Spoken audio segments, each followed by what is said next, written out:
I know exactly what they want. Just be patient. My name is my name, power and glory, I never change. Stand on loyalty, remain the same. Say what you mean, speak on my name, you go to war with me. We move the same, you think that it's for me. Running the game, kicking the door with me. All through the pain, the snow, the rain, the ups and downs. My name did more for me, y'all keep the fame. I want the glory, been that nigga, bitches never ignored me. Rich in spirit, little bitch can't afford me. Day one static, fix it with a 4G. Red beam on it, you think I'm recording. Kicking front doors, you try to backdoor me. We are not a gang, bitch, we an army. Book a den, you know I don't tell stories. Keep it 100 in the light, man. You niggas fake baby K name Adonis. Mini Drake, clip curl, but somehow I can shoot it straight. Insta clip, I can shoot for a minute straight. Turn this to the Super Bowl if I need to. I can hit your chief up with an eagle. Set you up on the score, but they lied to you. Why you letting them niggas mislead you? My name is my name, power and glory, I never change. Stand on loyalty, remain the same. Say what you mean, speak on my name, you go to war with me. We move the same, you think that it's for me. Running the game, kicking the door with me. All through the pain, the snow, the rain, the ups and downs. My name did more for me. My name is my name, power and glory, I never change. Stand on loyalty, remain the same. Say what you mean, speak on my name, you go to war with me. We move the same, you think that it's for me. Running the game, kicking the door with me. All through the pain, the snow, the rain, the ups and downs. My name did more for me. You won't see it coming, I move like a crook, a thief in the night. So watch what you put, my aim precise. These bullets 12 inches long, a block away I could take off the foot. Don't ask me no questions if you know my stance. Bitch, I'm the man, so thanks in advance. They mean a rifle on top of a tripod. If they ever tell you I was taking a stand, think I run up on me, but I'm way too advanced. Spinning with choppers, turn you into a fan. Can show you the steps, but won't hold your hands. They thought they could stop me, it ain't go as planned. How I get this far? Cause I took a chance. Really got ranked, keeping it a band. This ain't what you think, better think again. This ain't what you think, you better think again. My name is my name, power and glory, I never change. Stand on loyalty, remain the same. Say what you mean, speak on my name, you go to war with me. We move the same, you think that it's for me. Running the game, kicking the door with me. All through the pain, the snow, the rain, the ups and downs. My name did more for me. My name is my name, power and glory, I never change. Stand on loyalty, remain the same. Say what you mean, speak on my name, you go to war with me. We move the same, you think that it's for me. Running the game, kicking the door with me. All through the pain, the snow, the rain, the ups and downs. My name did more for me. Went to war with the real, the fake, the snake, the mobsters. Blame it on y'all, y'all created this monster. Went to war with the real, the fake, the snake, the mobsters. Blame it on y'all, y'all created this monster. Went to war with the real, the fake, the snake, the mobsters. Blame it on y'all, y'all created this monster. Went to war with the real, the fake, the snake, the mobsters. Blame it on y'all, y'all created this monster.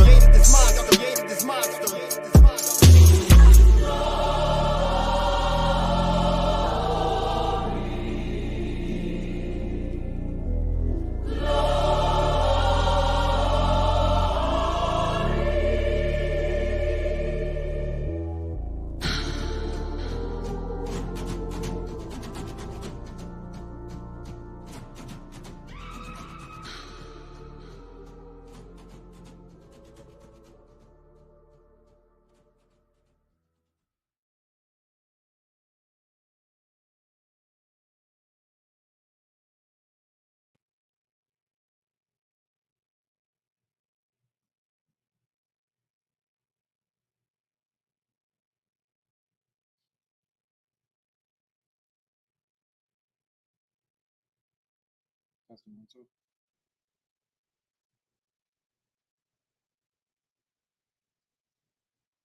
Testing.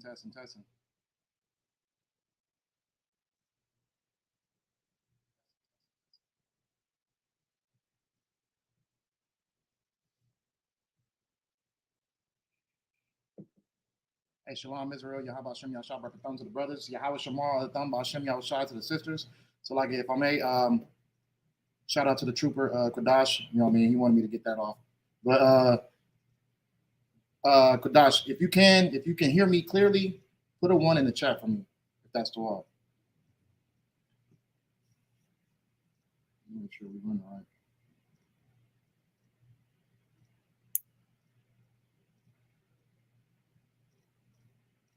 Okay, the water out of one. The water. All right. All right. Let's see. Let me get this set up. So Shalom Israel, what's going on? We got Tuesday Brotherhood class. we're gonna get into a topic today. This topic today has been really irking my nerves. Coming from, our people. I would say it's more so like it's a situation that Christianity, the Catholic Church, they destroyed our people with, false doctrine, false teachings of the Bible. And they've made us believe that there is some type of being on this earth that has authority over the Lord, or not so much authority over the Lord, but pretty much there's someone that is, how can I say, the Lord's creation that is going against the Lord. You know what I'm saying? Now that creation does exist. We're gonna get into that. But our people seem to think that angels, angels are capable of coming to earth and sleeping with humans. That's a big problem within our culture. That's just saying that the Lord creates things just to disobey him. That's pretty much what it's pretty much saying. You know what I'm saying? And that's not the case. You know what I mean?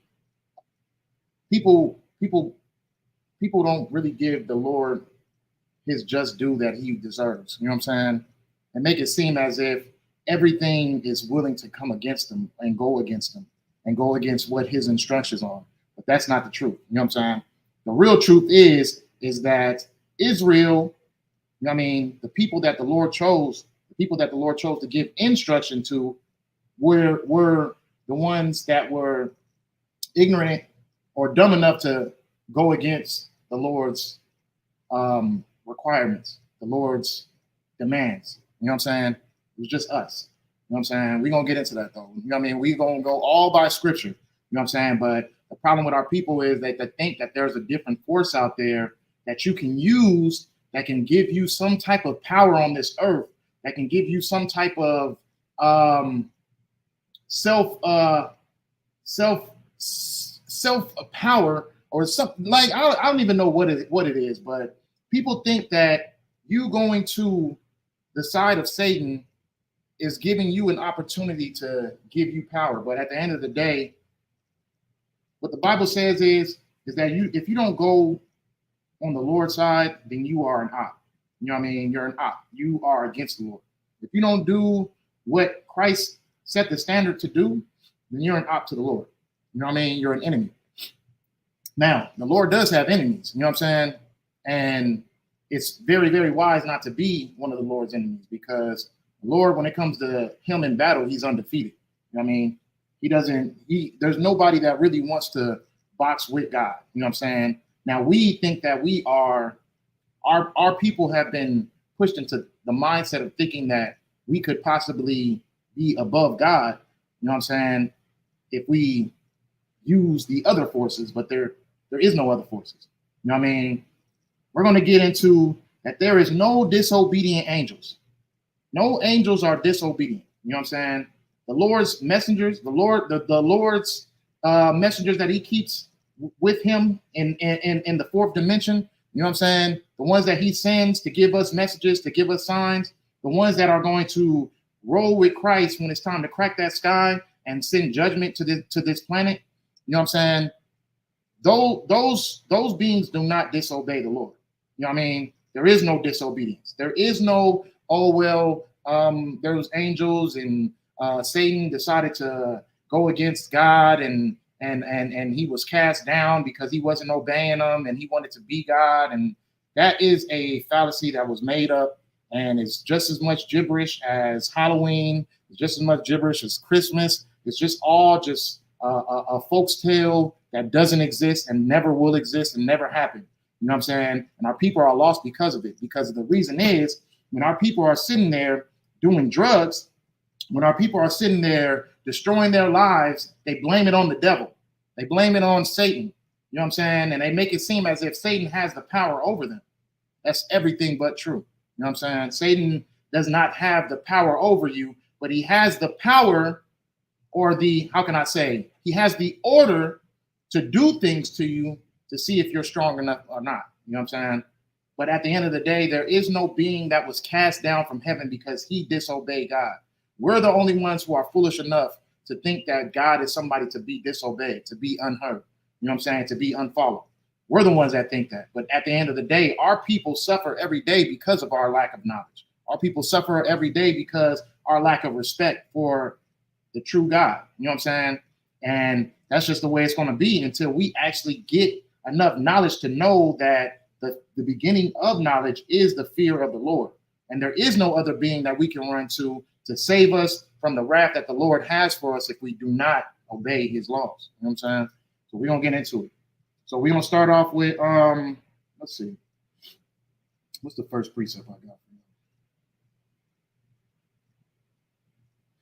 Let's get Luke chapter 8 and verse 10. I'm going to go there. Luke 8 and 10. I don't have to bear with me. I'll read it in. So, you know what I mean? You got your Bibles. You know what I mean? Definitely go to this. You know what I mean? Let's get this knowledge in our heads. You know what I'm saying? The book of Luke, chapter 8 and verse 10, it says, he said unto you, it is given to know the mysteries of the kingdom of God, but to others in parables, that seeing they might not see, and hearing they might not understand.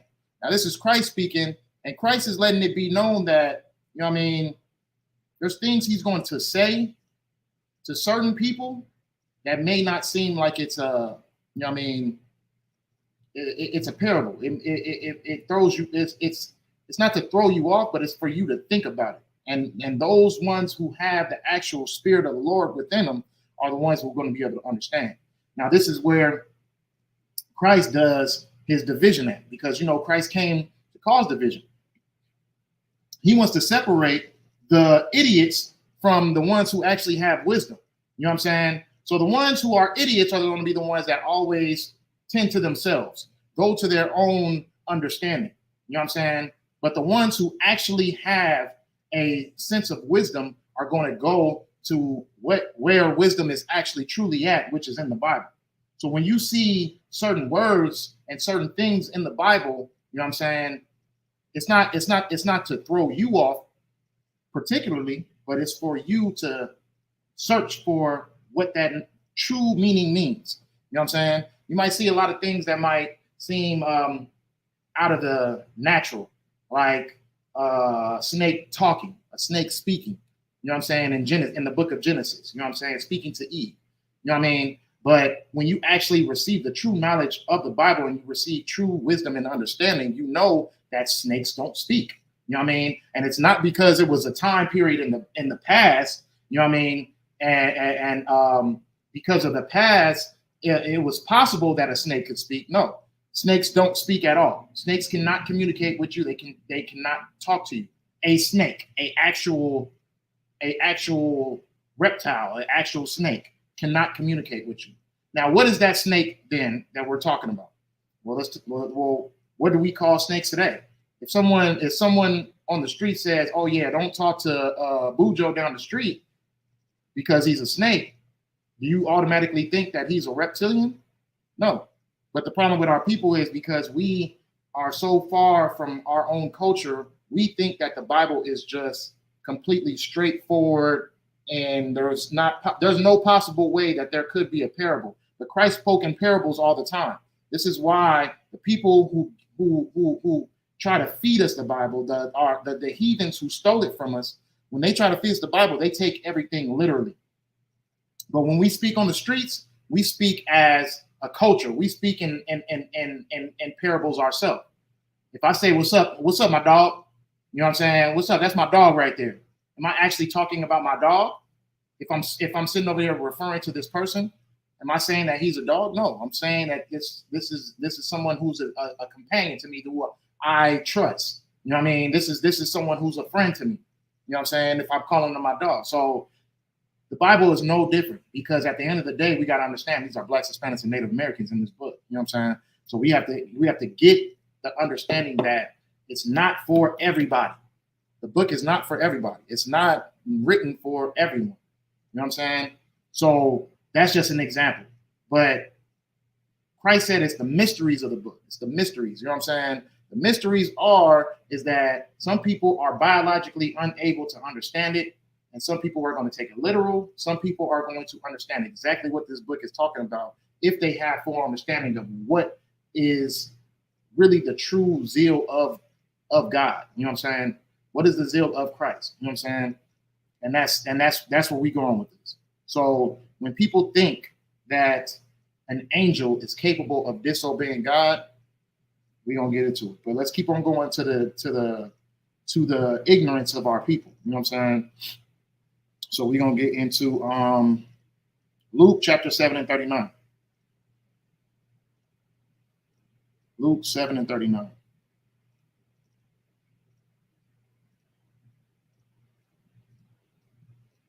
In there too as well.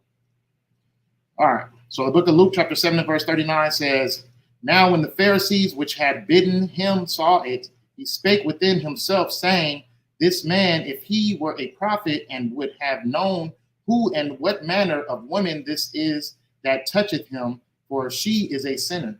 And Jesus answered and said unto him, Simon, I have somewhat to say unto thee. And he saith, Master, say on." There, so I think I'm in the wrong one. 7 and 39. Almost 7 and 39. So let me see.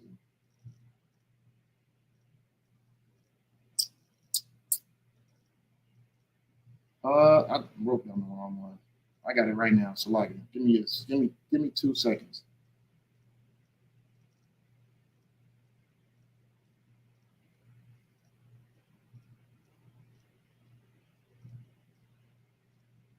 Look at my notes real quick. 6 and 39. So like, way off. All right. So the book of Luke, chapter 6 and 39.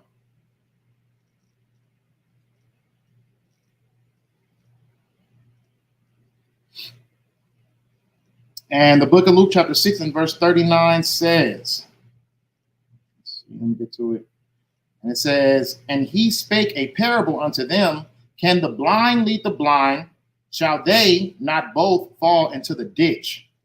So that is a heavy precept, because it's getting into, you can't just trust anybody to give you precepts and give you understanding of this Bible. You know what I'm saying? Like, you just have to have it in you, and not just having it in you. If you don't have the understanding, then you seek it to people who actually understand. Because when you start to think about certain things that people are bringing out about this Bible, it's very, very, very like ignorant, and it really doesn't make any sense at all. You know what I'm saying? We have to really try to find something that makes sense. We can't just say, "Oh, I want to be spiritual," but you know what I mean, we always refer to the Bible when it comes to the God that we love. You know what I'm saying? Like, if you love that God and you just want to be spiritual, then don't claim the God in the Bible. But if you want to claim the God in the Bible, try to seek understanding what's going on in the Bible. You know what I mean? That's the problem with our people. They just try to make the easy route on every circumstance, because that's what we're used to doing. We're always trying to find the easy way out. And that's very ignorant when it comes to, not ignorant, it's a lot. That's very dumb when it comes to the thing that makes you, your spirituality. You know what I'm saying? The thing it's very dumb to just try to say, okay, I'm just going to relax off of it. I'm going to say I love Jesus, but I'm not going to try to understand exactly who Jesus is. I'm just going to claim him, but not really, you know what I mean, try to research him. You know what I mean? Because there's too much going on there. You got the Muslims, you got the Catholics, you got the Christians, you got the Jehovah's Witnesses, you got all these different establishments of religion, and they're saying all these totally different things. So I'm just going to try to find my own understanding. No, you know what I mean? Because you're not going to find your own understanding, because you yourself are just as lost as they are.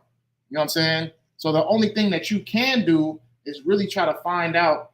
And then what makes it easy is knowing that the Lord is only for Blacks, Hispanics, and Native Americans. If you don't have that in your heart, if you don't have that in your spirit, then you're not going to be able to understand this Bible.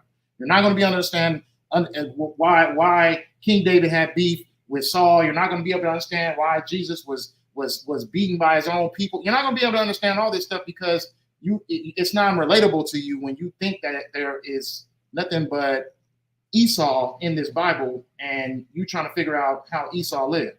Esau has absolutely no comparison to this Bible. But when you start to look at your life and look at the things that you've been through in life, then you get a particular understanding of really what's going on in these scriptures. You know what I'm saying? Then you get a particular understanding about what really I can put myself in the lifestyle of Job. I could put myself in the lifestyle of Ezekiel. I could put myself in the lifestyle of Daniel because these were people that looked and thought and act like me. And this is why they did this. And this is why they did this. You're not going to get that when you go to your religious establishments and they try to get you to try to feel like that there was a pale-skinned man who came to just save the whole world. It doesn't make any sense. When have you ever seen Esau try to save everybody? Look at our people today. Look at how destroyed our people are today. He don't even want to save his own people. You know what I'm saying? So you can't find any type of reliability. You can't even find some comparison to the Bible to a lifestyle of someone with pale skin. You know what I'm saying? I don't want to say the words I want to say because, you know what I mean, we get strike for that, but you know exactly what I mean. So you have to look at this in the eyes of what you've been through in your life. You know what I mean? Black, Hispanic, and Native American. You got to look at the eyes of a black man. You got to look in the eyes of a Hispanic man. And then you'll start to understand a lot more why certain things transpired within this Bible. But you're not going to get that by the ignorance that the people have given our people. You know what I'm saying? So let's keep on going. You know what I'm saying? The blind can't lead the blind, or the blind lead the blind. You know what I'm saying? So a person who is blind is just a person being in darkness. This is more parables in the Bible. A comparison of you being ignorant, you being I can use ignorant now. You being ignorant to the scriptures is you being in darkness. If you're in darkness, what? You can't see. You're blind. You know what I'm saying? So this is all coinciding with each other. You know what I'm saying? I'm trying to give y'all a little understanding about how the Lord works. You know what I'm saying? But it's how we talk is the same way that the Lord speaks. Okay? So a person who is ignorant can't lead someone who is also ignorant because they absolutely have no clue of what the true scriptures of the Bible is. Okay? So let's get to it. Let's keep on going. What was that? That was Luke 6. Let's get into Luke 10 then. So I found a lot of scriptures in Luke on this topic. So let's get into Luke 10. Luke 10 and 21. Let me get there with y'all.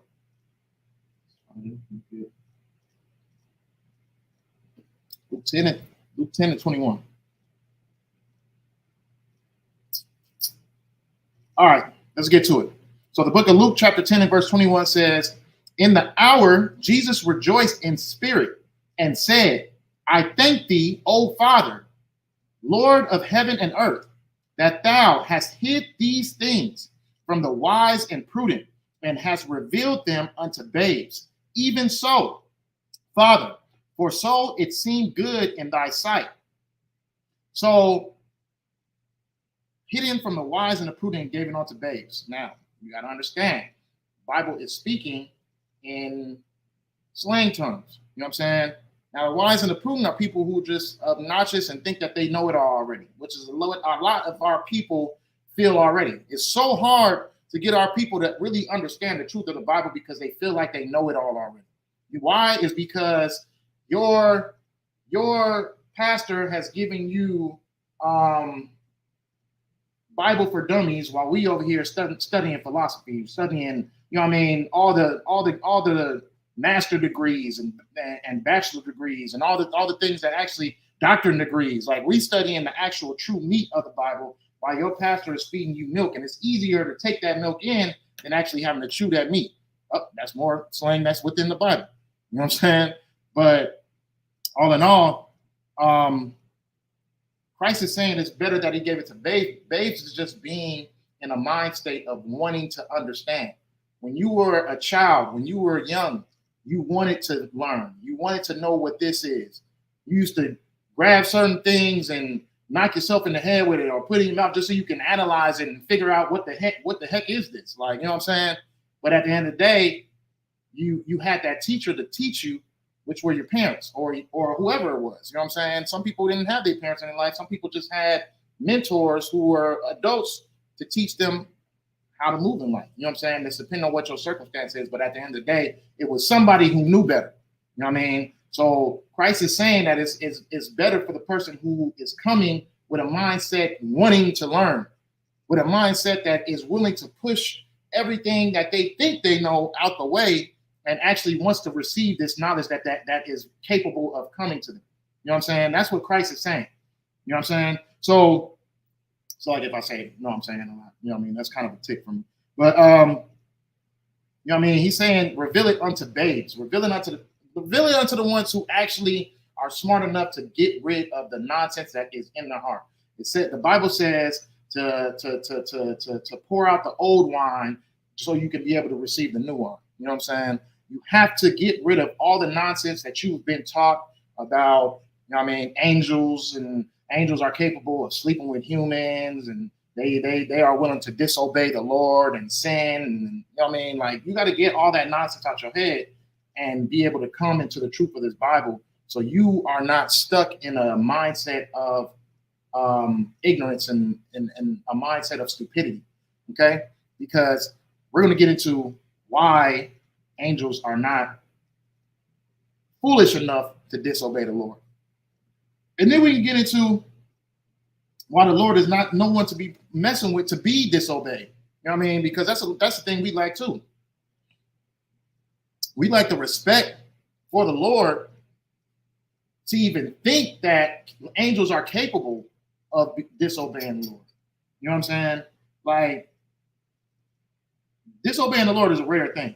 You know what I mean? People who disobey the Lord have to deal with a lot of nonsense. And it's what our people are dealing with to this day too, because of the disobedience that we cause. This is why we had to deal with slavery. This is why we had to deal with poverty. This is why we had to get lynched. This is why we had to watch the buck breaking and all that stuff like that. This is why the Lord allowed these things to happen to us, because of our disobedience.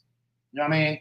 And all these things were terrifying and crucial things. They kind of water it down right now in this era, but all those things that were happening at that time period were traumatizing things to the eyes. You know what I'm saying? And they were life-changing things at that time period. We didn't know how cruel and how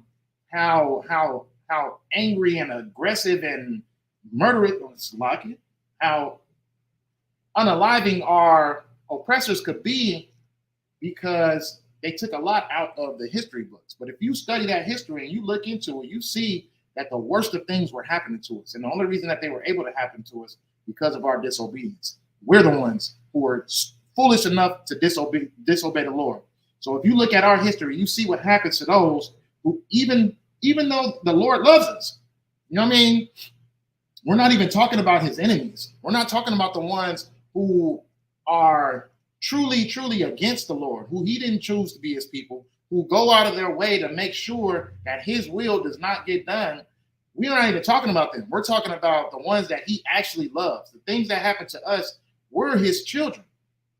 And if the Lord allowed that to happen to his children, just think of what he's willing to do to those who disobey him, and he's not chosen them. He has not chosen that nation. He is not given them any type of affection or love. You know what I mean? The Lord loves Israel. But the thing about Israel is we're a disobedient child. You know what I mean? And just look at our lives as an example. The things that we hurt, the things that hurt us every day, the things that hold us back every day from doing what we need to do to be able to be successful as a people, not just as ourselves. Not just, oh yeah, I want to have a nice apartment complex with, you know what I mean, going from check to check, you know what I mean, and have a nice car that I can drive back and forth to, I can get my kids to school. No, not like that. I'm talking about us as a people in general, us as a nation. We tend to forget that. You know what I'm saying? So just think how we could be if we weren't disobedient. but we're the ones. So, you know what I mean? Let's get into it. Let's go into the book of, let's see. Did I get everything? Let me just make sure. Let me double check. I got it into everything. Blind to the blind. Okay. All right. So let's get into where that story, where that fallacy lies at, which is the book of Genesis chapter 6 and verse 4 through 5. Genesis 6, 4 through 5. Okay. So this is the time period of Noah. Okay. This is one of the precepts in the Bible that people will tend to go to make it seem as if an angel is capable of disobeying and doing something out of the ordinary against God, who created him, who gave him purpose, who, instructed him on a way of being a being. You know what I'm saying? Let's get into it. So, and then we'll get into the false rumors that were made up about the Bible, and then we'll break it down. So the book of Genesis chapter 6 and verse 4, it says, there were giants in the earth in those days, and also after that, when the sons of God came in unto the daughters of men, and they bare children to them, the same became mighty men, which were of old, men of renown, and God saw that. I'll actually stop right there, because verse 5 is a cut, and I don't want to miss that. Okay, so let's go back to it. There were giants in the earth. Now, a lot of people can think or were told that these giants were sons of, what do you call them? What they call them? Nephilims. They call them Nephilim human beings who were huge, like 40 feet, 50 feet in the air, and they were humans, but they were that big because angels were cast down from heaven, just like Satan was cast down from heaven, and it decided to sleep with the daughters of men. Now, it's complete nonsense. It's nonsense. It is something that's made up. It's not true. It's not what this scripture is saying, okay? It says there were giants. Yes, there were giants at that time period. And not just were there giants, there were also people of high stature, actually people who were tall, but not 30, 40, 50 feet in the air. We're talking about, people who had, there's people on this earth today who are standing like 9 feet, 8.5. You know what I'm saying? The same thing exists today. It's no different than what we see today. You know what I'm saying? But I don't know, at the end of the day, that's not what this scripture is referring to. The giants that were on the earth were people of high stature, people who had high jobs, high, like celebrities, your Drakes, your Joe Bidens, your Donald Trumps, your Obamas, if that makes any sense. Those were the giants that were on the earth, and those are the same giants that are on this earth today. You know what I mean? If you refer to them, you'll call them a celebrity or a politician and stuff like that. You know what I mean? The rules have changed. But at the end of the day, they have power on this earth to be able to make calls, to make things go. You know what I'm saying? And those were the giants also in that time period as well. Now, those giants were just celebrities. There were people who were of high value, of high stature. They're not people that are standing 60 feet in the air. You know what I'm saying? Because a lot of people will say that the flood only happened because there were giants on the earth and the Lord needed to kill the giants because they were half human, half like demigods. Now, all this just sounds like Roman culture. You know what I'm saying? It's not really true. It's not a real thing. It's just made up. You know what I'm saying?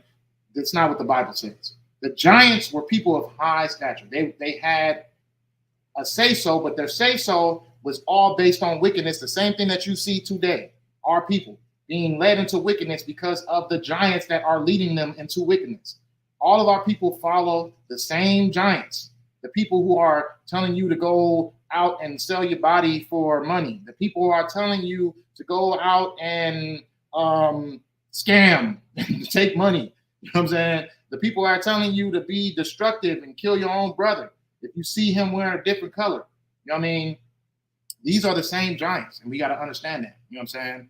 This is what the Bible is speaking about. We're not speaking about a half breed of an angel and a human. And just to think of a woman pushing out a 12-foot baby is just, you know what I mean? It just shows how ignorant our people really truly are. You know what I'm saying? But we'll keep going. So this is the cut. Okay. So it says that there's giants in the earth in those days, and also after that, when the sons of God came in unto the daughters of men. Now, what is the sons of God? That's where our people have a lot of ignorance at. You know what I mean? That's where our people show that, you know what I mean, they're really not too familiar with the scriptures of the Bible. You know what I'm saying? The sons of God are not specifically speaking about angels. Okay? It's not specifically speaking about angels. That's not what the sons of God is. The sons of God in the Bible is speaking about someone who is a follower of God or has the spirit of God. That's all it is.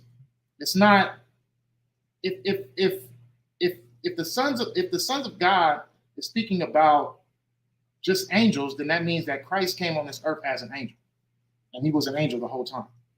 You know what I'm saying? Like, we got to make it make sense, because Christ was the Son of God. You know what I'm saying? But him being the Son of God, we got to understand what the true meaning is of the sons of God. So we'll get back to Genesis 6. Let's get into what the sons of God is. You know what I mean? We'll get into, let's see. Let's go to Romans 8 and 14 first. Romans 8 and 14, and then we'll come back to Genesis.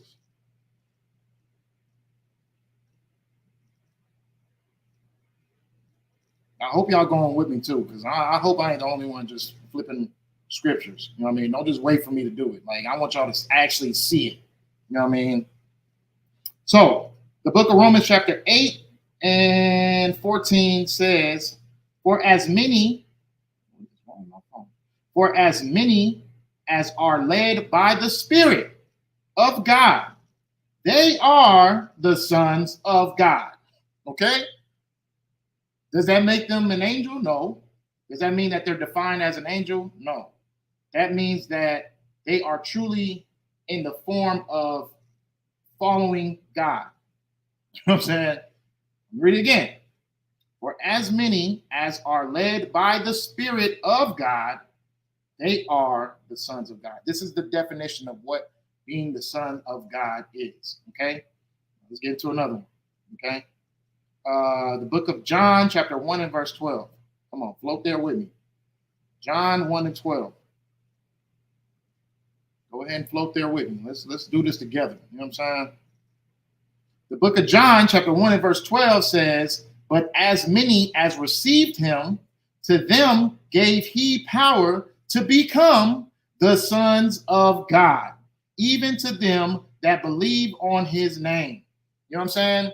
So you got to understand, to have complete zeal with the Lord is what makes you the son of God. Now, the thing about it is, angels, God's messengers, also have that spirit as well, because he made them to have that spirit. When he gives an order, when he gives a demand, they go and make sure that that order and demand is set and done, which is the same thing that we should do. That makes us the sons of God. Let's go right back to it. The book of Genesis, chapter 6. Okay? You just want to get some understanding of what a lot of our people don't know what the son of God mean. The son of God going into the daughters of men is the Bible speaking about the ones that the Lord chose at that time period. The ones that he had chosen, the bloodline was mixing with people who weren't of the bloodline. They were the daughters of men. They were sleeping with heathens. They were sleeping with people that they didn't need to be sleeping with, cultures that they didn't need. They were mixing in with cultures that they need to be been mixing in with.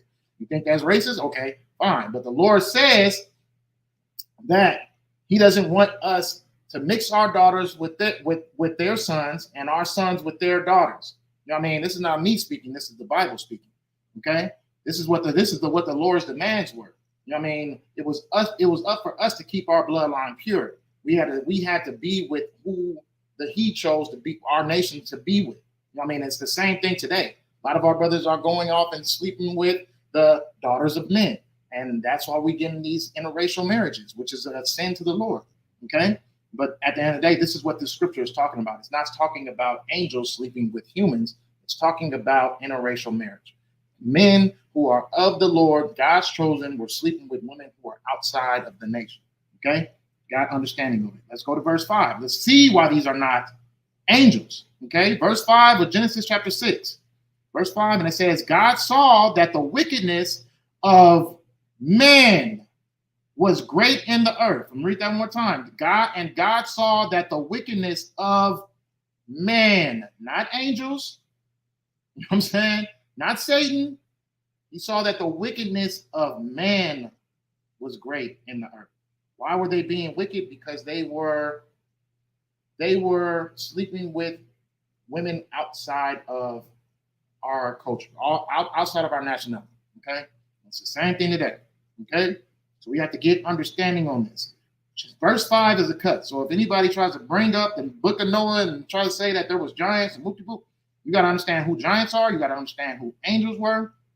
And you have to understand that, and God saw, in verse 5, and God saw that the wickedness of man, not angels, of man was great in the earth, and that every imagination of the thoughts of his heart was only evil continually. Okay? Now, we get into the nitty-gritty of this whole situation. But let's keep it rolling. What was that? That was Genesis 6, right? Genesis 6. All right. Let's get into it. So we already got into what it takes to be the sons of God, right? Let's see.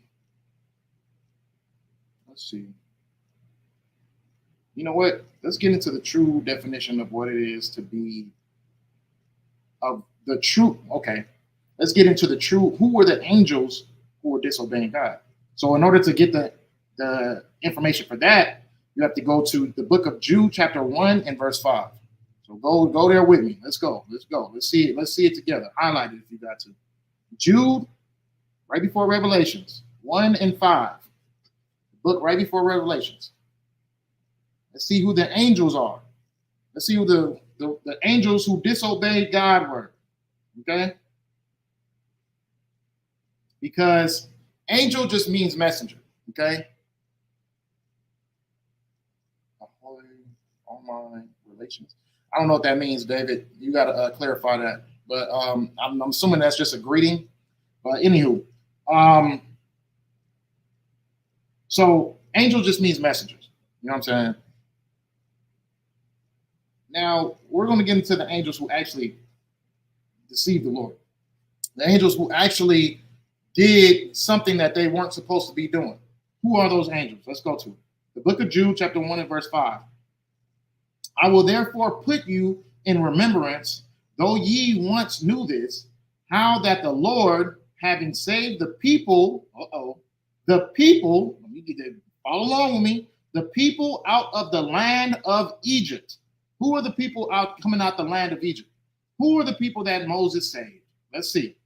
Okay, this is pretty obvious of what it's referring to. So, like, give me 2 seconds.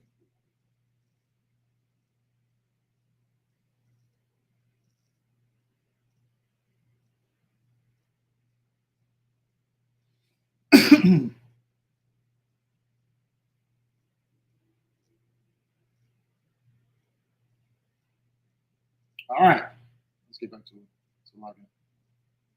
So this is speaking about the people who came out of the land of Egypt. And it says, afterwards destroyed them that believed not. And the angels which kept not their first estate. Who were the angels? Thank you. The water says. The angels are the Israelites. Who are the ones who came out of Egypt? You know what I mean? Those were the Israelites.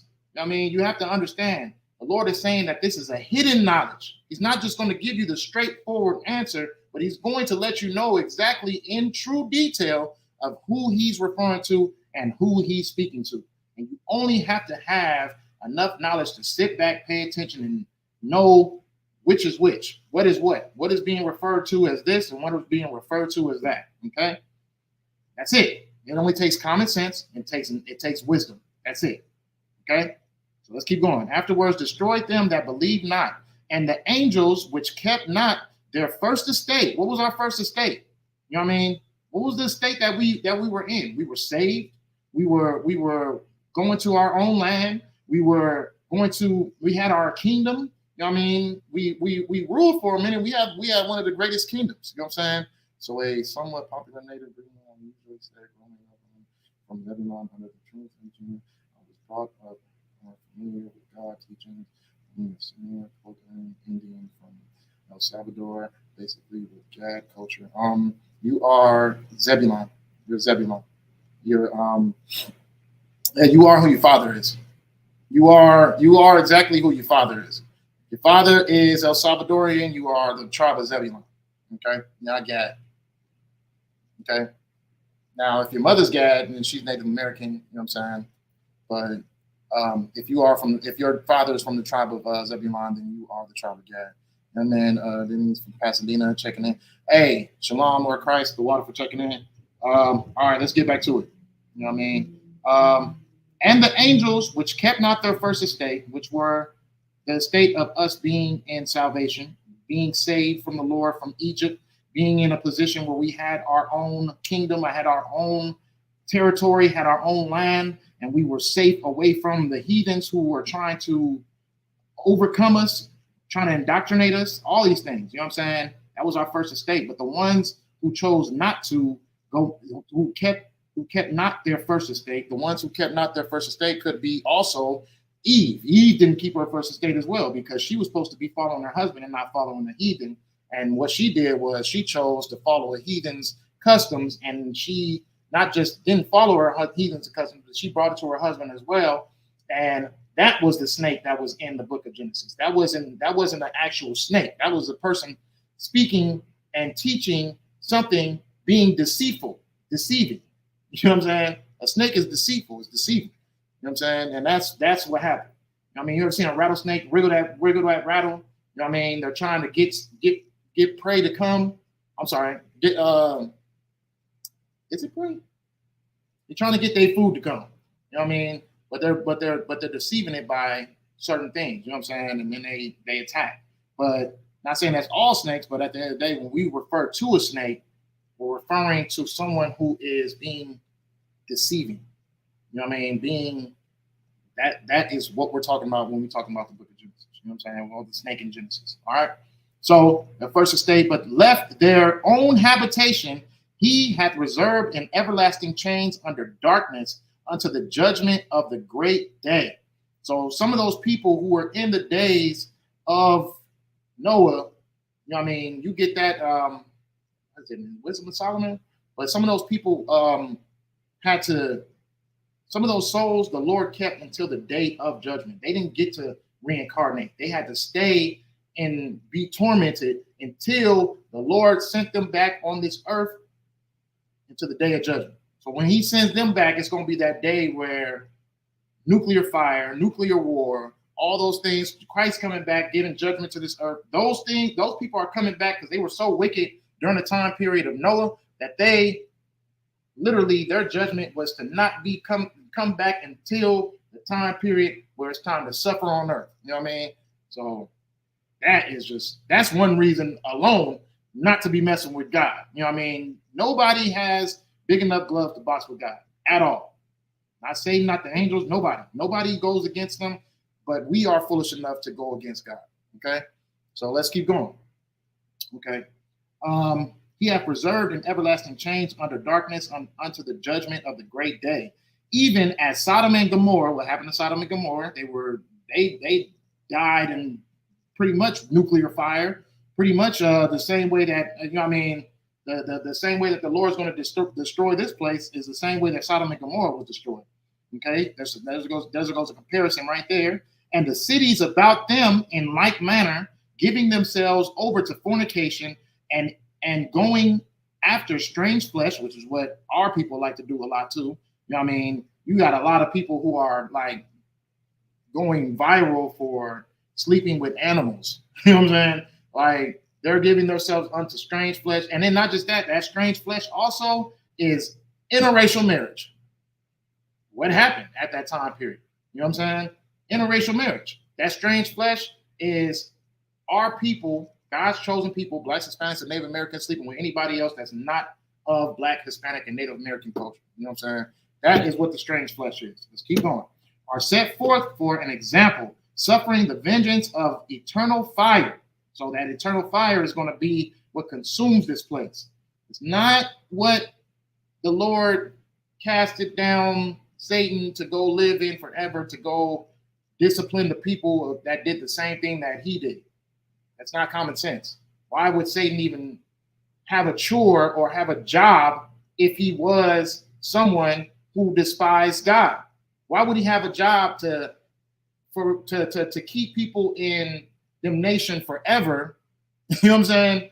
Why would he sign up for that job? If you walked away from your boss, if you had a boss and you despised your boss and you wanted to be the boss and you couldn't be the boss, so your boss fired you, are you going to still go leave to your house to go work for that boss? It makes absolutely no sense. You know what I'm saying? It makes absolutely no sense. That's the problem with our people. We don't try to ask for, we don't just try to see where the common sense lies within the things that people tell us. You know what I mean? We don't try to scoop out all the BS of the teaching that people try to teach us. You know what I mean? You telling me that Satan signed up for a lifelong, and Satan and his angels signed up for a lifelong job to do exactly what they did, which was disobey God.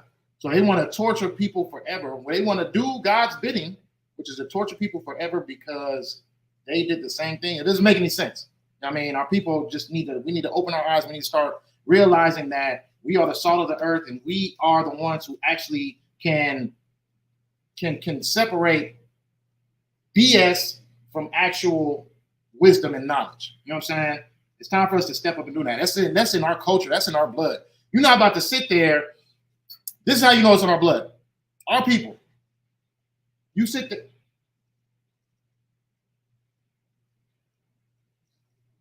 So like, heard a couple of noises back there. But you're not going to sit there and go. You see a dark alley. Our people walking down the street. You see a dark alley. You hear some noise that sound like. You're not walking down that alley. Point blank, period. There wasn't even a threatening sound. But at the end of the day, we have enough knowledge in our minds. We have enough wisdom in our minds to know I'm not walking down that damn dark alley if I just heard that noise just now. You can go down that alley. This is why you rarely see Black people in horror films. You know what I'm saying? Because we are known as the ones who got enough insight and enough knowledge to know that we are not walking down that damn alley when we hear some damn. You know what I'm saying? I'm just saying.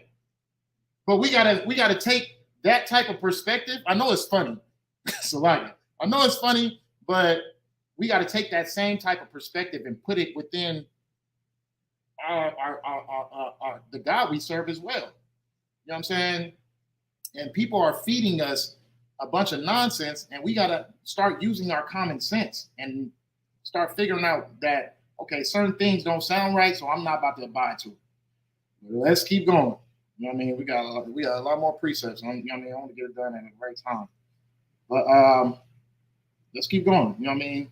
Let's show the difference between, you know what I mean, common sense and nonsense that they feed us. Okay? So let's go to the book of James, chapter 2 and verse 19. James 2 and 19. We still in the New Testament, right? There's a couple of books before Jude. Let's see.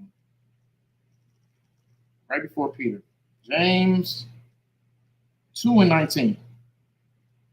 I'm getting there too. The book of James, chapter 2 and verse 19 says, thou believest that there is one God. What does God mean? You know what I'm saying? A lot of people ignorantly teach that God is the Most High's name. That's completely false. God means power. You know what I'm saying? God means power. And that there is one power that is capable of destroying this earth, destroying this planet, destroying any of his enemies. If you believe that there is just one power that's capable of doing that, then what does it say? Thou doest well.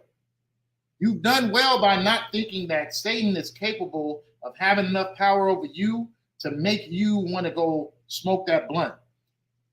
Satan has enough power over you to make you want to go buy that whore, or go harm your brother, or go, you know what I mean, smoke that cigarette. Anything that our people are doing to destroy themselves, go and sleep with that heathen for money, or a nice purse, or a nice dinner, or a nice vacation. You know what I'm saying? You got to understand that. You do as well when you know that there's only one power, because there's not two powers. They're not at odds. They're not fighting against each other. You have an op. God has ops, but those are the ops that he already knows that he can destroy, that he already has the authority over. And the only reason that God has ops is because of us, not because of him. No one's foolish enough to go against God but us. But he has ops because of what we are going through, because he loves us so much. We're his children. I mean, your child come home from school talking about, oh yeah, well, a bully keep beating me up, and I just don't want to go to school no more. You're gonna put on your slippers, put on your head cap, whatever you need to do, put on your black hoodie and your black Air Forces, and you going up to that school, and you're gonna go handle that bully your damn self if you got to. Whether if it takes you going to jail or not, you gonna handle that bully your damn self. Why? Because you love your child enough that your life and being in jail for doing what's right does not matter. The Lord feels the same way about us. You know what I mean? The Lord has us because of the things that have happened to us, not because of things that have happened to him. Nobody's foolish enough to go against the Lord but us. And we're his own children. So we got to understand that. But this is what it says. It says, thou believest that there is one God, one power. There's only one power. There's no other powers. You sit there and feel like that Satan has enough power to overwhelm you and take over your mindset, take over your body and your soul and your spirit, then you have not do as well. You do as well by knowing that God is the only power who's capable of handling anything that goes on in your life, making sure that anything comes in or leaves your life, and knowing that he has full control of your life, that, you know what I'm saying, it's going to go right into the good, because he's going to make sure that things go good in your life, regardless of the trials and tribulations that we have to face. He's going to make sure that things go well. Sometimes a battle is worth fighting when it seems like it's too much for you. You know what I'm saying? When it seems like it's overwhelming. But the Lord loves to show out. He loves to show exactly how powerful he is. Because if you sitting around all day knowing that you're too powerful to even, you know what I mean? Like, say you're playing the game and you just know you're the top person in the game and nobody else is above you in the game. You gonna sit there and just keep playing people who you know suck? No, you're gonna sit there and allow somebody to get greater and show them that you are the greatest. That's what the Lord does. You know what I mean? That's what he did with Egypt. You know what I mean? He didn't just sit there and choose a nation that was weak to overcome us. He allowed them to be as great as they could be. They were the greatest, one of the greatest nations that was on the earth. And that was for a reason. He did that on purpose, because he wanted to show exactly how magnificent he is when it comes to dealing with his enemies. And his enemies are our enemies as long as we're willing to do what he wants us to do. You know what I'm saying? So it says, thou believest that there is one God, one power, thou doest well. There is no other powers that are going against God. There is no other powers that are disobeying God and starting their own revolution. That's false. That's false teaching. The devils also believe.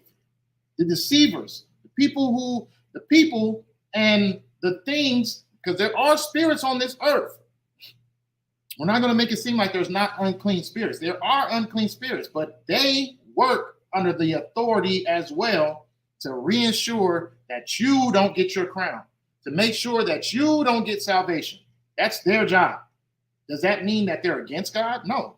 That just means that they have a specific job to reassure that you don't get your crown, that you don't get salvation, that you continue to keep on being ignorant, that you continue to keep on selling your body, that you continue to keep on jumping from man to man to man to man, trying to figure out what true happiness is, and you're never gonna find it because you just find it. You're just going from meat to meat, trying to figure out where your life is gonna stand. That you are gonna find gang banging, and you're gonna devote your whole life into gang banging, and you're gonna kill and shoot your own brother and sell crack to your own people and destroy your own family just to reassure that you have a name within your gang banging stance. All these things are set up to reassure that you fall off and that you don't make it and that you don't get salvation. You know what I mean?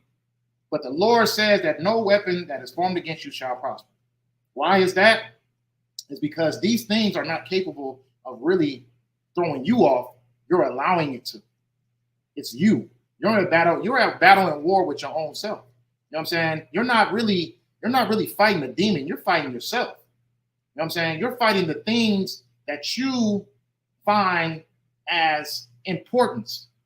When you sit there and find importance of money that is in this nation, and you're willing to destroy yourself, your people, and kill people just to make sure that you get what is important to you. You know what I mean?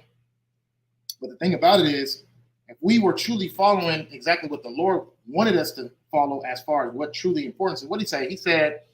He said, so like, I got this right in my notes, but he was saying, don't overshadow yourself with the sufferings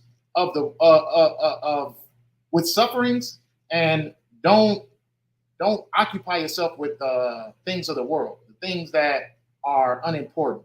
You know what I mean? I'm paraphrasing, of course, but I'm sure that's in the book of Luke as well. You know what I'm saying? But don't, especially with drunkenness and all these things that can throw you off, and you know what I mean? Like just using certain addictions and certain things to stop you from feeling uncomfortable. You know what I'm saying? This is what the Bible's saying. But the thing about it is, you know what I mean? You do these things because you are uncomfortable. You do these things because you are in a position where you are under these curses. And it's not going to get better only because you're doing drugs. It's not getting better only because you chose to go buy a whore. It's not going to get better because you're smoking cigarettes. It's not going to get better because you're smoking weed. It's not going to get better because you're smoking crack. These things are not going to make your situations better. You know what I'm saying? The thing that's going to make it better is by knowing that the things that you think are important aren't.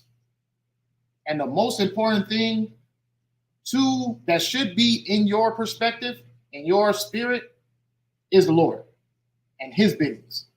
And that's it. That's what life is all about. Serving the Lord. You know what I'm saying? But let's get back to it.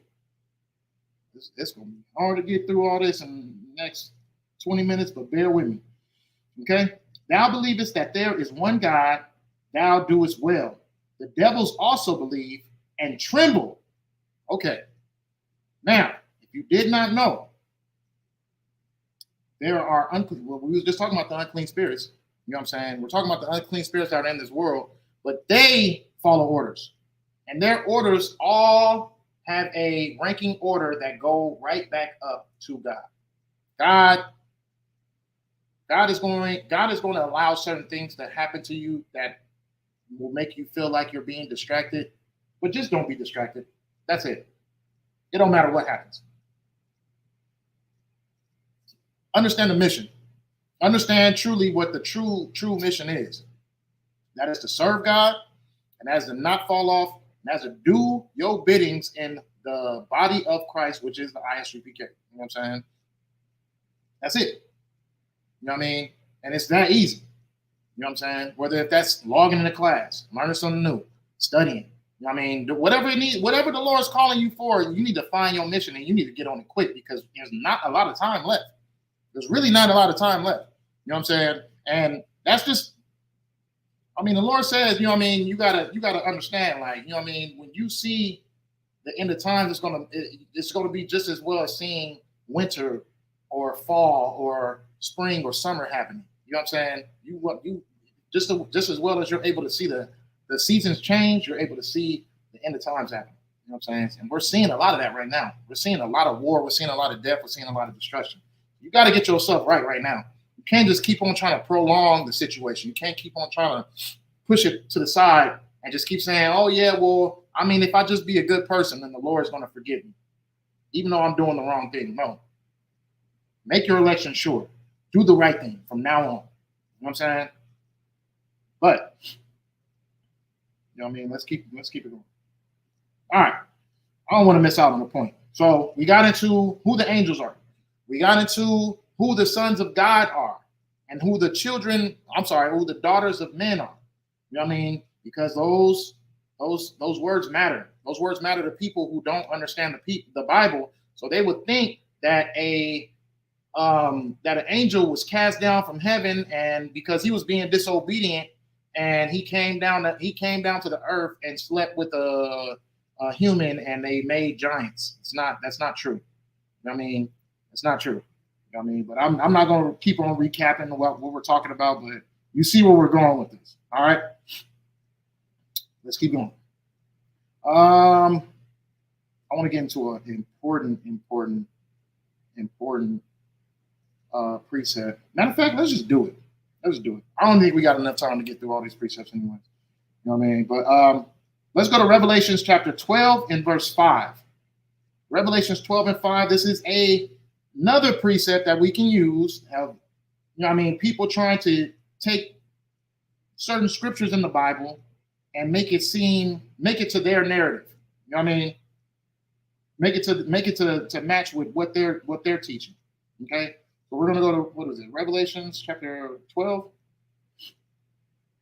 Let me get there with you. Revelation chapter 12 and verse 5. Okay? Let's get to it. So the book of Revelation chapter 12 and verse 5 says, and she brought forth a man-child. Now, we don't break this down. Let me just read this real quick. I'm going to read to verse 7 and then we'll break it down. And she brought forth a man-child who was to rule all nations with a rod of iron. And her child was caught up unto God and to his throne. And the woman fled into the wilderness, where she had a place prepared of God, that they should feed her there 1,260 days. Okay? Now, let's get full understanding. Who is she? Does anybody know? Put it in the chat. And she brought forth a man-child. Who is she? I'm going to give you about 30 more seconds. If you know it, put it in the chat. You know what I mean? That's why they teach Clash of the Titans and Greek mythology in school, to believe in that same theory of angels or angelic beings doing it with woman garbage. That's exactly what they're doing. That's exactly what they're doing. They're trying to teach Roman and Greek mythology, and they're trying to make it as if there was demigods out in the world. Roman, that's all heathen type of mind. That's a heathen mindset. Israel, thank you. Young man B, appreciate it. Israel is the woman. Now, if you are unlearned, you probably think it's like Mary. You know what I mean? Because Mary was Christ's mother. But it's talking about Israel. Israel brought Christ. Why? Because he was from the nation of Israel. You know what I mean? He wasn't born out. He wasn't born a heathen. He was born in Israel. I mean, you see the book of Jeremiah, chapter 3. You know what I'm saying? You see the comparison of God comparing Israel to a woman. How can I say? A woman who is being divorced. You know what I'm saying? A woman who is being divorced because of the things that she's done. And she, even though he's going to divorce Israel and Judah, which he's speaking about in Jeremiah 3, even though he's going to divorce them, he's going to come back and create a new covenant, a new marriage with them, a new promise. And that's what the whole Bible is all based on. The water. It is Israel. You know what I'm saying? But this is what the Bible is literally a map to the kingdom of heaven. Does that make any sense? The Bible is all from the starting point to the end point of what exactly truly is going to happen in the prophecies that are in the world, are things that have happened already. You know what I mean? We know that Jacob, we know that Isaac, we know that Abraham existed. We know that, you know what I mean, the 12 tribes existed. We know that all these are all just a platform of a map going into the actual destination. The destination is, boom, the day of the Lord. You know what I mean? The day of the Lord, the day of fury, anger, and judgment. It's all leading its way, and it's being justified of why this day has to happen. Okay? And it's justified about who's involved, who's going to be there, what's going to happen, and it's all going into a destination of the day of the Lord. Now you get the whole breakthrough of really what the Bible is truly about. Boom. You can only receive that here. It's not about you and you fixing yourself and getting a better job and making more money and getting yourself right and stop doing all the nonsense that you're doing. It's not about that. It's about the instructions of what you're supposed to do. It's about the pioneers who existed, that you need to learn from their mistakes. So just in case if you are struggling, all the way down into the day of the Lord, what Christ died for, what Christ is going to come and do on this earth, this is what the Bible is about. It's a blueprint. You know what I mean? So we have to understand that that blueprint is not completely finished yet. And there's things that's going to happen that we see happening today, you know what I mean, that are in the Bible that is going to overcome this planet and overshadow this earth. It's not done yet. That's why we get the book of Revelations. What does Revelations mean? To reveal? But we'll get to that. Let's stop right there. All right? So, what do we say? It says, and she brought, who is she? Israel. And she brought forth a man-child. Who's the man-child? Christ. Who was to rule all nations, all nations. Christ is coming to rule the world.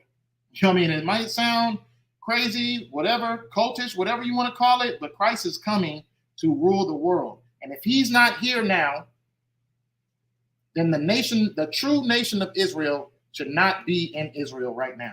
Because this is what the Bible says. This is the prophecies that are supposed to happen at hand. This is why Amalek, or the fake Jews, are creating a narrative that Christ is not in the Bible. The New Testament doesn't exist. They have to think that because the prophecies all lead into Christ ruling.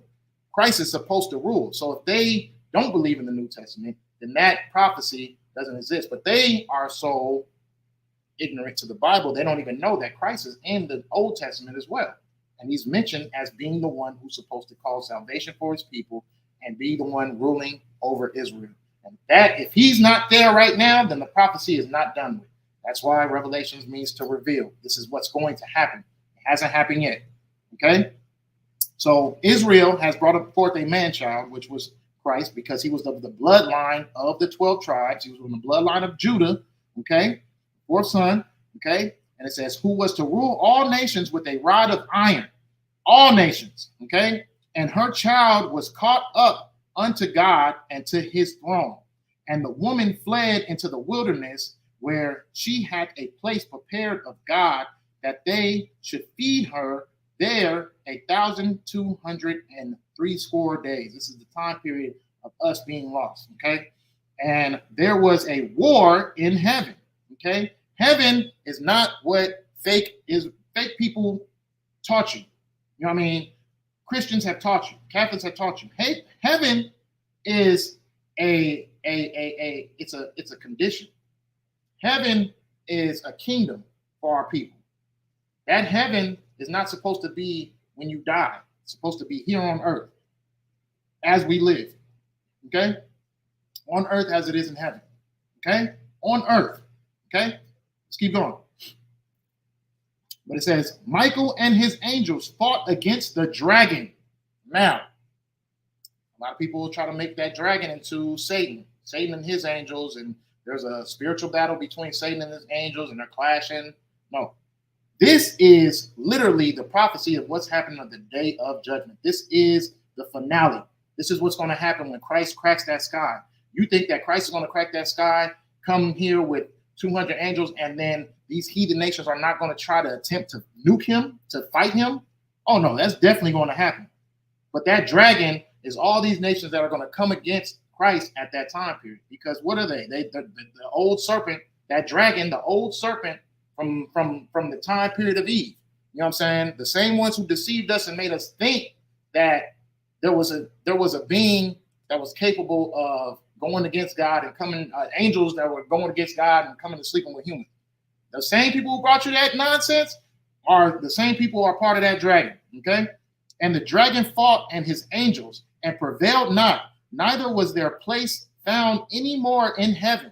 So Christ is going to come with his angels, and he's going to come with chariots, and he's going to destroy all of these armies and people who think that they can box against the Lord. This is the climax of the whole situation.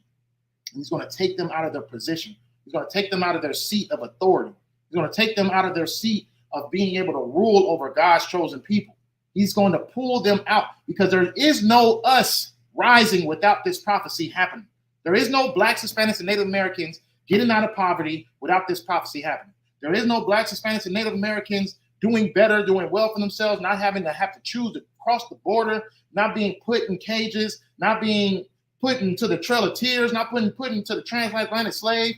There's none of us doing that without, this prophecy happening.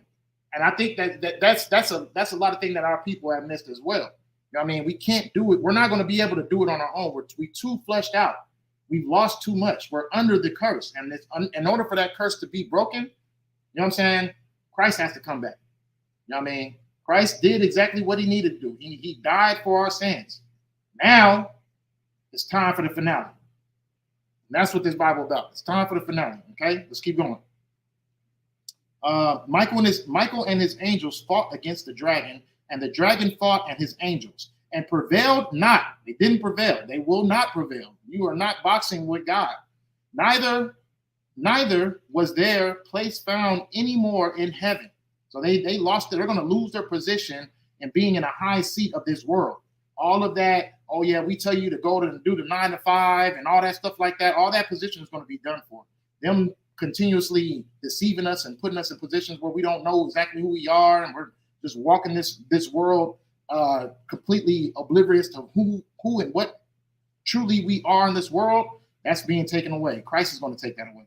And it says, and the great dragon was cast out, the old serpent called the devil, called the deceiver and Satan.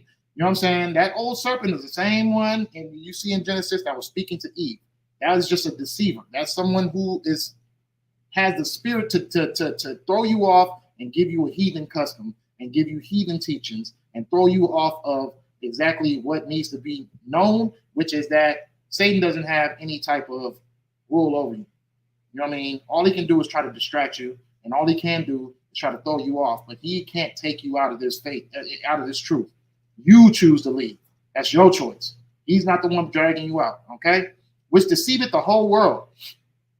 He was cast out into the world, into the earth, and his angels were cast out with him. And I heard a voice loud saying in heaven, now is come salvation and strength and the kingdom of our God and the power of his Christ.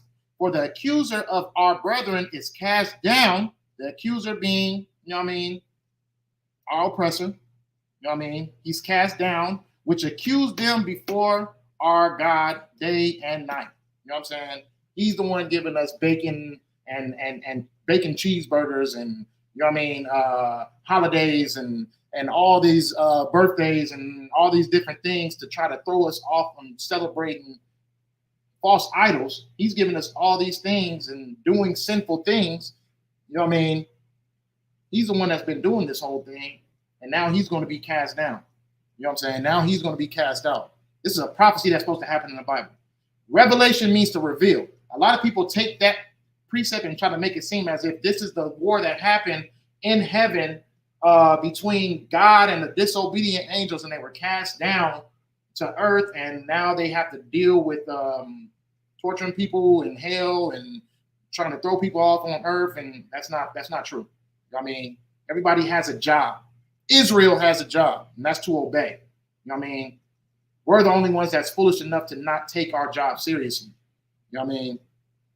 But real quick, you know what I mean, we're going to see, right? We're going to see real quick. Let's just go to Job chapter 1 and 6.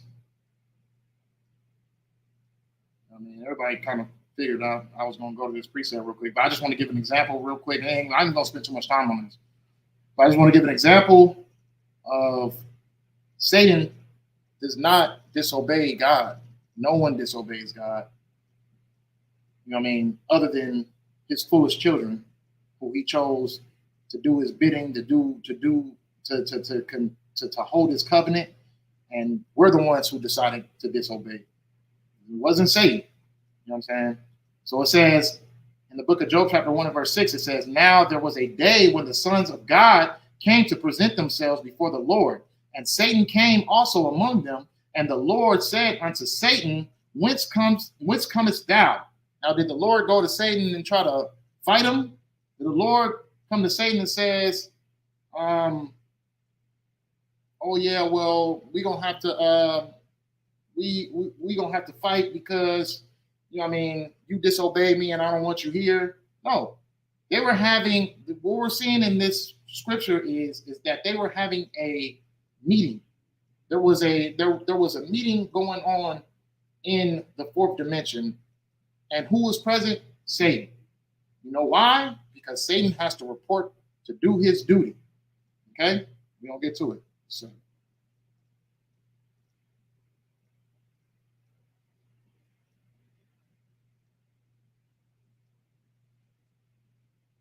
okay, let's get to it. Okay, so, and it says, "And the Lord said unto Satan, Whence comest thou?" That then Satan answered the Lord and said, "From going to and fro in the earth, and from walking up and down in it." Why is he doing that? It's because he's working. It's not because his whole destiny is to throw people off because he's mad at God. Don't sound like he's mad at God because they're having a full-on conversation. He didn't sit there and say, "Oh yeah, well screw you, why are you talking to me?" and whoopty whoop whoop. No, he reported back to the person who is above him, and he's reporting his duties. What is he doing? He's going to and fro from the earth trying to throw us off. Okay? And the Lord said unto Satan, "Hast thou considered my servant Job?" Now, Job was doing everything right at that time period. He was straight.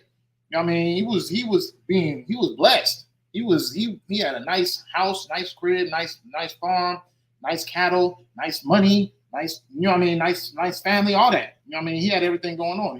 He said that consider my servant Job, that there is none like him in the earth, a perfect and upright man, one that feareth God and escheweth evil. Then Satan answered the Lord and said, Doth Job fear God for naught? Has not thou made an hedge about him and about his house and about all that he hath on every side? That thou hast blessed the work of his hands, and his substance and increased in the land.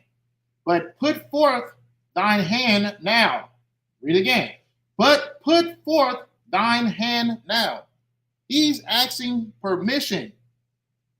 You know what I'm saying? He's asking permission to be able to do his job. He's not powerful enough to be able to be like, "Oh yeah, well, I'm going to put forth your hand and I'm going to do my bidding." He's asking God to do something, to take that protection away that he has over Job so he can try to throw him off and distract him. That's it. We got to understand that. There is no disobeying God. You know what happens when you disobey God? You get destroyed. Point blank, period. Okay? That's it and that's all.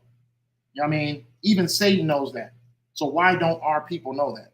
Our people think that there is a being that's capable of disobeying God and coming on earth and sleeping with a whole bunch of different women, and you know what I mean? Like this is all a false tale, a fallacy that doesn't exist. Oh, well, we read the book of Enoch. Okay, who's the author of that book? I'll wait for it in the chat. Who's the author for the book of Enoch? Why isn't it in the Apocrypha? Where is it? Where does its position in the Bible? Oh wait, I know y'all fake Israelites is watching right now. You know what I'm saying? Put it in the chat. Give it 30 more seconds. Who wrote it? Who wrote the book of Enoch? Why doesn't the book of Enoch coexist with the Bible? Why doesn't certain teachings in the book of Enoch go with what the teachings are in the Bible? Why don't they go together? Why does the book of Enoch fit so much with Christianity and not with the God of the Israelites? Why does it fit so well with that doctrine? You know why? You know why there's nobody in the chat? Because it's false. It's fact. It's not a fact. You know what I mean? It's false information. You know what I'm saying? It's no different than the Book of Mormons.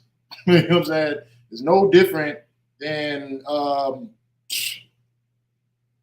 the Book of Islam. You know what I'm saying?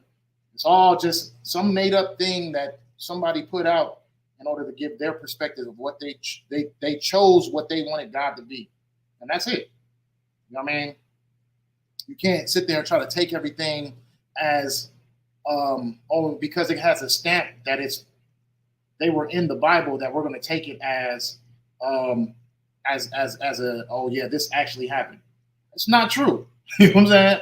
Like, God dang, I don't know too much about other religions, so I can't really just try to, you know what I mean? All I know is certain doctrines that they push out, certain things they say, but when you actually learn the truth of the Bible, you know that these things don't match with the Bible. Even the time periods don't match in the book of Enoch. You know what I'm saying? But a lot of our people tend to fester to that because it matches with their identity of what they feel the Bible is, which is Christianity, which is Roman doctrine, Greek mythology, all that stuff. What is it? The stars and the moon, and I forgot what you call that stuff. All that stuff, it all matches with that stuff. You know what I'm saying? And all it is just our people being deceived, and they're deceived, and they're destroyed. They're destroyed for a lack of knowledge. Hey, Shalom, sis, what's going on? So, I got more precepts real quick. We got a little bit more time. I ain't gonna hold y'all for too much longer. I just want to like solidify this case real quick. So the next time somebody comes up to you and they tell you that there was Nephilim giants on the earth and stuff like that, you can, you know what I mean, give them these precepts, please. Give them these precepts, because our people, it's not just like a minority. This is a majority of our people who believe this. The fake woke people. The fake woke people believe that, you know what I mean, angels came down and slept with humans and created giants, and which is why the flood had to come and kill the giants, and it's whack. It's whack. So, okay. So, what I'm gonna do is,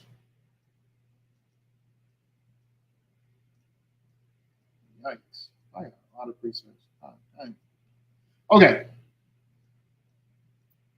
You know what I'm gonna do? All right, I'm just gonna give you the last preset.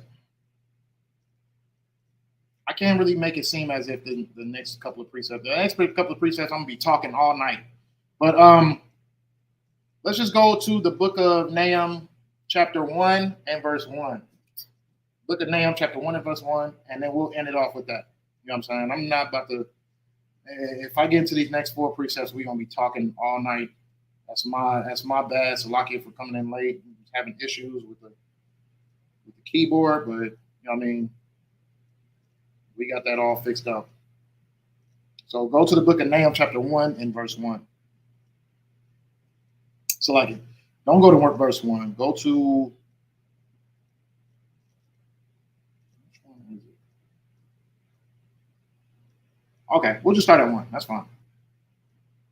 We'll start at 2. Yeah, we'll start at 2. All right.